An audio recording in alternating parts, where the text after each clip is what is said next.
दोस्तों, आज के वीडियो को पूरा देखना कि आज हम उस रहस्य से पर्दा हटाने वाले हैं जिसके बारे में बहुत ही कम लोगों को पता है। हम बात कर रहे हैं कौरव और पांडवों के बीच हुए युद्ध की, जिसका नाम महाभारत था। महाभारत में लाखों की संख्या में सैनिकों ने हिस्सा लिया था। कहा जाता है लगभग 50 लाख सैनिकों ने महाभारत युद्ध में हिस्सा लिया था।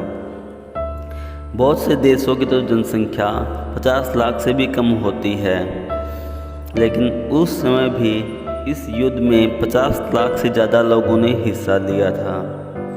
जब युद्ध की समाप्ति हुई, युद्ध पांडवों ने जीत लिया, तब पांडवों को एक ही बात की चिंता हुई कि इतने बड़े युद्ध में इतने लोगों के लिए खाना किसने बनाया और कैसे बनाया, क्यों कभी भी वह खाना कम नहीं पड़ता था और न ही कभी खाना व्यर्थ फेंकना पड़ता था। ऐसी कौन सी कला थी उसके पास जो उसने इतनी कुशलता से यह कार्य पूर्ण रूप से किया।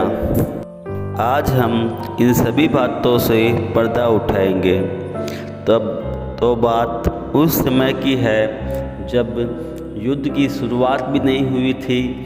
तब हर देशों की सेना युद्ध में शामिल हो चुकी थी और एक दूसरे से लड़ने का इंतज़ार कर रही थी।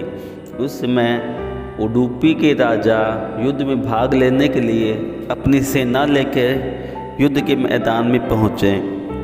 जब उन्होंने इतनी लाखों की संख्या में सेना को देखा तो उनके मन में विचार आया कि यह सेना तो सारे के सारे आपस में युद्ध करने के लिए तत्पर है।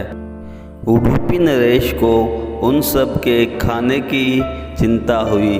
तब उडुपी नरेश भगवान श्री कृष्ण के पास जाकर कहते हैं, हे वासुदेव, पहले बात तो यह है कि दो भाइयों के हो रहे इस युद्ध को ही मैं उचित नहीं समझता और ना ही अब इस युद्ध को टाला जा सकता है। इसी कारण मैं इस युद्ध में हिस्सा लेने के लिए आ गया।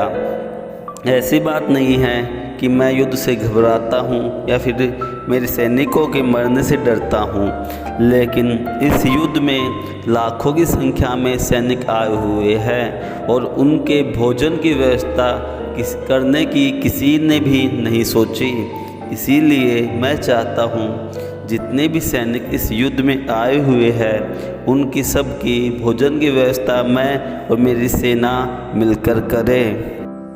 उडुपी नरेश के ऐसा कहने पर भगवान श्री कृष्ण मुस्कुराए और मुस्कुराकर कहा, हे उडुपी नरेश, आपने बहुत ही प्रशंसनीय कार्य करने के लिए कहा है। मेरे भी यह चिंता थी कि इतने लोगों के लिए भोजन की व्यवस्था कौन करेगा।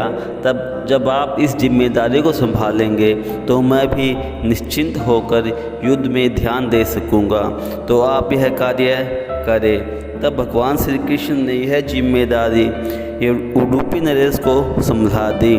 तब लगभग 3 सप्ताह तक चला यह युद्ध में प्रत्येक दिन हजारों की संख्या में सैनिक मरते थे, लेकिन कभी भी ना तो खाना फालतू बनता था ना ही कम पड़ता था। इस कुशलता को जानने के लिए युधिष्ठिर ने जब उडुपी नरेश को बुलाया तो उनसे पूछा गया कि आपने इतनी बड़ी सेना के भोजन की व्यवस्था किस प्रकार की, कृपा करके हमें बताए। तब उडुपी नरेश ने मुस्कुराते हुए कहा, युधिष्ठिर महाराज, मैं आपसे पहले एक प्रश्न पूछना चाहता हूँ, उसका आप जवाब दो। तब उडुपी नरेश ने युधिष्ठिर जी से पूछा कि आप इस युद्ध में विजय प्राप्त की है आपने, तब इस विजय की आप श्रेय किसे देना चाहते हैं। तब युधिष्ठिर जी ने कहा, इस विजय का श्रेय मैं भगवान श्री कृष्ण को देना चाहता हूँ। तब उडुपी नरेश ने कहा कि मैं भी मेरे खाने बनाने की कला का श्रेय भगवान श्री कृष्ण को देना चाहता हूँ, क्योंकि खाना बनाने से पहले मैं नित्य भगवान श्री कृष्ण के कक्ष में जाता था, वहाँ पे देखता था कि भगवान श्री कृष्ण ने आज कितनी मूंगफलियाँ खाई है। अगर वो एक मूंगफली खाते तो इसका मतलब एक से को मैं 1000 से गुना कर देता कि आज के दिन 1000 सैनिकों की मृत्यु होगी, तो मैं उसी हिसाब से खाना बनाया करता था। तब इसी कारण आज भी मैं जितना खाना बनाता हूँ वो पर्याप्त रहता है, ना तो उसमें बचता है ना ही कम पड़ता है। उडुपी नरेश के यह बताने पर सभी को बहुत ही आश्चर्य हुआ और सभी ने भगवान श्री कृष्ण की जय जयकार लगाई। बोलिए भगवान श्री कृष्ण की जय हो। तो कैसी लगी हमारी आज की जानकारी, और ऐसी ही जानकारी को पाने के लिए हमारे चैनल को सब्सक्राइब करना ना भूलें।